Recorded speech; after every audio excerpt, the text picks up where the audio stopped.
അമ്മയുടെ പ്രസിഡന്റ് ഒളിവിൽ പോയെന്നാണ് കരുതിയത്. ഏതായാലും കുറേ ദിവസങ്ങൾക്ക് ശേഷം 10-12 ദിവസത്തിന് ശേഷം ആള് തിരുവനന്തപുരത്ത് പൊങ്ങി പത്രസമ്മേളനം നടത്തി. വ്യക്തിപരമായ കാരണങ്ങൾ കൊണ്ടാണ് താന് ഇവിടെ ഇതിന് മറുപടി പറയാൻ വയ്യാതിരുന്നത്, അല്ലെങ്കിൽ വരാതിരുന്നത്. താൻ ഇവിടെ ഇല്ല, ഗുജറാത്തിലും ബോംബെയിലും മദ്രാസിലും ഒക്കെ ആയിരുന്നു.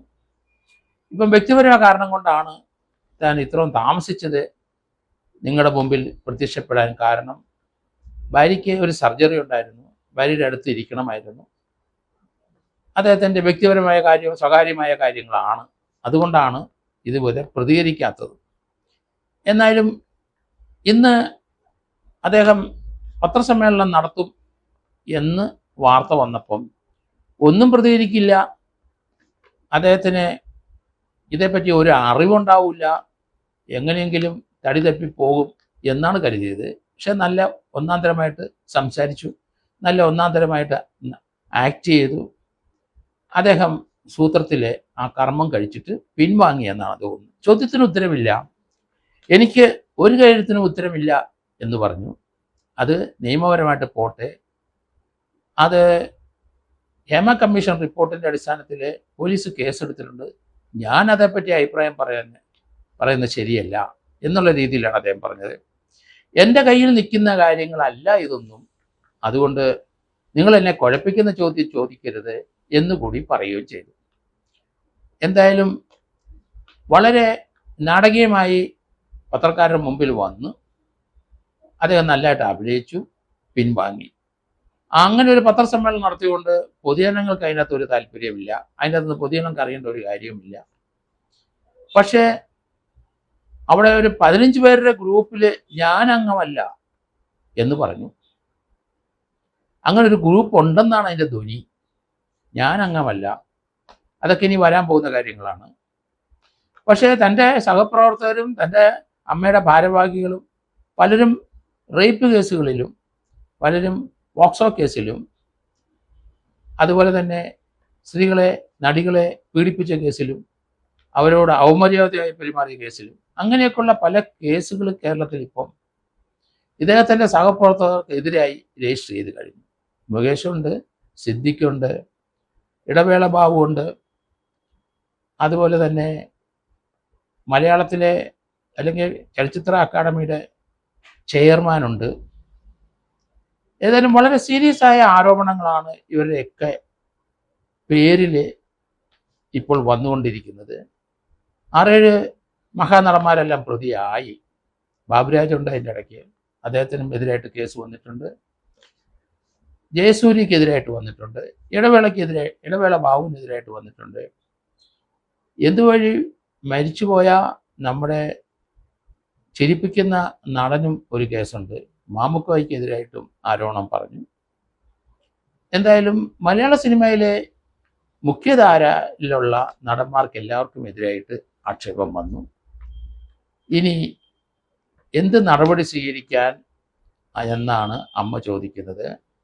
കാരണം കഴിഞ്ഞ 5 വർഷമായിട്ട് ഇത് പതുക്കി വെച്ചു. ഈ റിപ്പോർട്ട് 2-3 പ്രാവശ്യം മോഹൻലാലിൻ്റെ സ്റ്റേറ്റ്മെൻ്റ് എടുത്തിട്ടുണ്ട് ഹേമ കമ്മീഷൻ. അതിന് എന്താണ് അവിടെ നടന്നതെന്നും എന്താണ് ആ മെയിൻ ആരോപണമെന്നും എന്തൊക്കെ കാര്യങ്ങളാണ് കമ്മീഷൻ അന്വേഷിക്കുന്നതെന്നും ഒക്കെ ഏകദേശം ധാരണയോട് കൂടിയാണ്. ഇതിനകത്ത് ആർക്കൊക്കെ പേരിലാണ് ആരോപണം വന്നിരിക്കുന്നതെന്ന് കമ്മീഷന് വിവരം കിട്ടിയോ നമുക്കറിയില്ല. പക്ഷേ ഞാൻ തുടക്കത്തിൽ പറയുന്നുണ്ട്, കോഗ്നിസബിൾ ഒഫൻസ് കമ്മീഷനായാലും ശരി, ഏത് വ്യക്തിയുടെ മുമ്പിലായാലും ശരി, ഒരു കോഗ്നിസബിൾ ഒഫൻസ് റിവീൽ ചെയ്തിട്ടുണ്ടെങ്കിൽ ഇമ്മീഡിയറ്റായിട്ട് പോലീസിൽ അന്വേഷിക്കാൻ പൊതുജനങ്ങൾ ബാധ്യസ്ഥരാണ്. പൊതുജനങ്ങൾ മാത്രമല്ല, ഉന്നതരായ പൊസിഷൻ ഇരിക്കുന്നവർ, അവർ റിട്ടയർ ചെയ്താലും ശരി, അവരുടെ ആ ഡിഗ്നിറ്റി എത്ര ഉന്നതമായാലും ശരി, അവരെടുത്ത് പറഞ്ഞാൽ അവരത് പോലീസിൻ്റെ അടുത്ത് റിപ്പോർട്ട് ചെയ്യേണ്ടതാണ്. പെപ്കയുടെ പ്രസിഡന്റ് ഉണ്ണികൃഷ്ണൻ ആ രീതിയിൽ ഇപ്പം പ്രതികരിച്ചു കണ്ടു.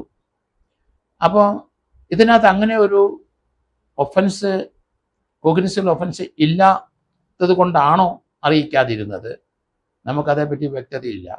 പക്ഷെ ഇവിടെ പരാതി കൊടുത്ത അല്ലെങ്കിൽ ഹേമ കമ്മീഷന് മുമ്പിൽ പോയി പരാതി പറഞ്ഞ അവിടെ ഇവരുടെ സ്റ്റേറ്റ്മെൻറ്റ് റെക്കോർഡ് ചെയ്ത പലരും ഇപ്പം രംഗത്ത് വന്ന് ആ കാര്യം തുറന്നു പറഞ്ഞു. അതോടുകൂടി കേസ് വട്ടത്തിലേക്ക് കാര്യങ്ങൾ നീങ്ങി. ഇപ്പം മിക്കവാറും മലയാളത്തിലെ മിക്ക നടന്മാരുടെയും പേരിൽ ഒന്നിനു പുറകെ ഒന്നായി കേസുകൾ വന്നു കഴിഞ്ഞു. മഹാനടന്മാരുടെ പേരിൽ ഇതുവരെ ഒന്നും വന്നില്ല. ഈ സംഭവത്തിന് അല്ലെങ്കിൽ ഇതുപോലെയുള്ള പ്രവർത്തകർക്ക് കൂട്ടു നിൽക്കാതിരുന്ന ചില നടന്മാർ അവർ പരിക്കേൽക്കാതെ നിൽക്കുന്നുണ്ട്. എന്തായാലും അമ്മയിൽ ഈ സംഭവങ്ങൾ ഒന്നും അറിഞ്ഞില്ല എന്ന് സിദ്ദിഖ് പറഞ്ഞ പോലെ തന്നെ മോഹൻലാലും പറഞ്ഞിരിക്കുന്നു. മലയാള സിനിമയിൽ എന്താണ് നടക്കുന്നതെന്ന് ഇവർക്ക് അറിയില്ല എന്നൊരു ധ്വനി അതിൻ്റെ അകത്തുണ്ട്. അത് ആ പോസ്റ്റിലിരിക്കാൻ ഇവരാരും അവിടെ അതിനുള്ള പക്വതയില്ല. ആ പോസ്റ്റിൽ ഇവരെ തിരഞ്ഞെടുത്ത് വെറുതെയായിപ്പോയി.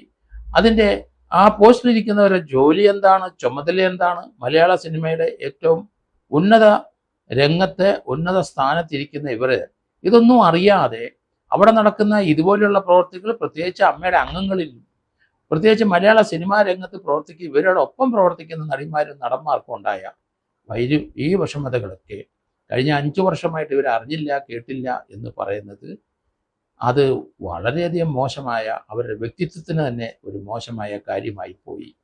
കാരണം ഇന്ന് പത്രക്കാർ ചോദിച്ചപ്പം എങ്ങും പിടികൊടുക്കുക, ചാടി മറിഞ്ഞ് എനിക്ക് എൻ്റെ കയ്യിൽ നിൽക്കുന്ന കാര്യങ്ങളൊന്നും അല്ല ഇതെന്ന് പറഞ്ഞാണ് മോഹൻലാൽ ഒഴിഞ്ഞു മാറിയത്. ഏതായാലും മമ്മൂട്ടി ഇതേ രീതിയിലുള്ളൊരു പ്രകടനം നടത്താനുള്ള സാധ്യതയും കാണുന്നുണ്ട്.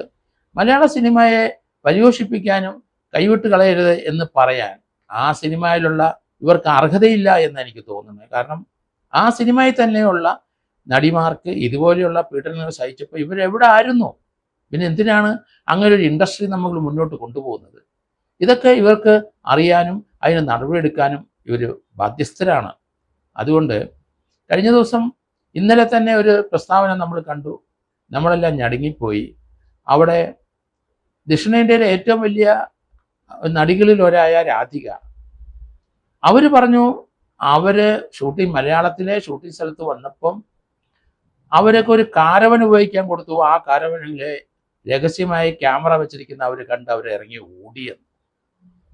കാരവന് ഏതെങ്കിലും നടന്മാരെ ആയിരിക്കാം, അല്ല യൂണിറ്റ് വാടകയ്ക്ക് എടുത്താൽ അതിൻ്റെ കൺട്രോള് ആ കാരവന് ഉപയോഗിക്കുന്ന ഡയറക്ടർക്കായിരിക്കാം, അയാളായിരിക്കും അത് പലർക്കും ഇടസമയങ്ങളിൽ കൊടുക്കുന്നത്.